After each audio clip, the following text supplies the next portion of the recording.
ഈ ലോകം വിട്ട് പിതാവിന്റെ സന്നിധിയിലേക്ക് പോകാനുള്ള സമയമായി എന്ന് പെസഹ തിരുനാളിന് മുമ്പ് യേശു അറിഞ്ഞു. ലോകത്തിൽ തനിക്ക് സ്വന്തമായുള്ളവരെ അവൻ സ്നേഹിച്ചു, അവസാനം വരെ സ്നേഹിച്ചു. അത്താഴ സമയത്ത് പിശാച് ശിമയോന്റെ പുത്രനായ യൂദാസ് കറിയോത്തായുടെ മനസ്സിൽ യേശുവിനെ ഒറ്റിക്കൊടുക്കുവാൻ തോന്നിച്ചു. പിതാവ് സകലതും തന്റെ കരങ്ങളിൽ ഏൽപ്പിച്ചിരിക്കുന്നുവെന്നും താൻ ദൈവത്തിൽ നിന്ന് വരികയും ദൈവത്തിങ്കിലേക്ക് പോവുകയും ചെയ്തുവെന്നും യേശു അറിഞ്ഞു. അത്താഴത്തിനിടയിൽ അവൻ എഴുന്നേറ്റ് മേലങ്കി മാറ്റി ഒരു തൂവാലയെടുത്ത് അരയിൽ കെട്ടി. അനന്തരം ഒരു താലത്തിൽ വെള്ളമെടുത്ത് ശിഷ്യന്മാരുടെ പാദങ്ങൾ കഴുകാനും അരയിൽ ചുറ്റിയിരുന്ന തൂവാല കൊണ്ട് തുടയ്ക്കുവാനും തുടങ്ങി. ഞാൻ നിങ്ങളുടെ കാലുകൾ കഴുകി. യജമാനേക്കാൾ വലിയ ഭൃത്യനില്ല.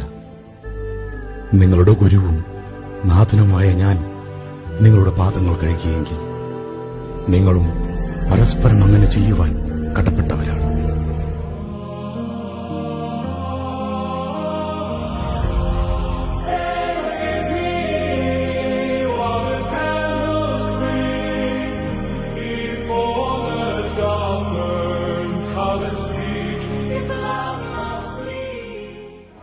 ഞാൻ നിങ്ങളോട് കൂടെ ഉണ്ടായിരിക്കും എന്നരുളി ചെയ്തുകൊണ്ട് കർത്താവ് ഒരിക്കൽ ശിഷ്യന്മാരെ ധൈര്യപ്പെടുത്തി. അങ്ങനെ എന്നെന്നും നമ്മോടുകൂടെ ജീവിക്കാനുള്ള മാർഗം അവിടുന്ന് കണ്ടുപിടിച്ചു. വിശുദ്ധ കുർബാന.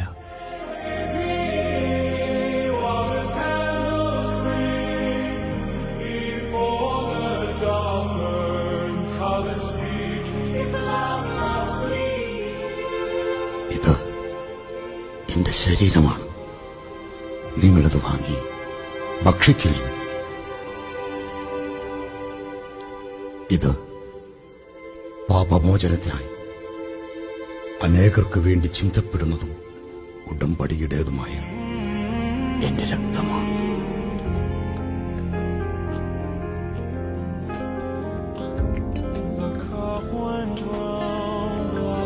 ഞാൻ നിങ്ങളെ സ്നേഹിച്ചതുപോലെ നിങ്ങളും പരസ്പരം സ്നേഹിക്കും. മനുഷ്യപുത്രനിത മർദ്ദകരുടെ കയ്യിൽ ഏൽപ്പിക്കപ്പെടാൻ പോകും.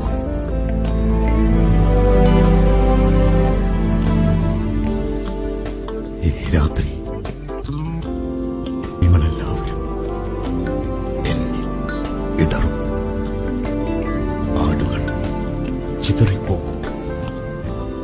ഞാൻ പോയി പ്രാർത്ഥിക്കുമ്പോൾ നിങ്ങൾ ഇവിടെ ഇരിക്കുക.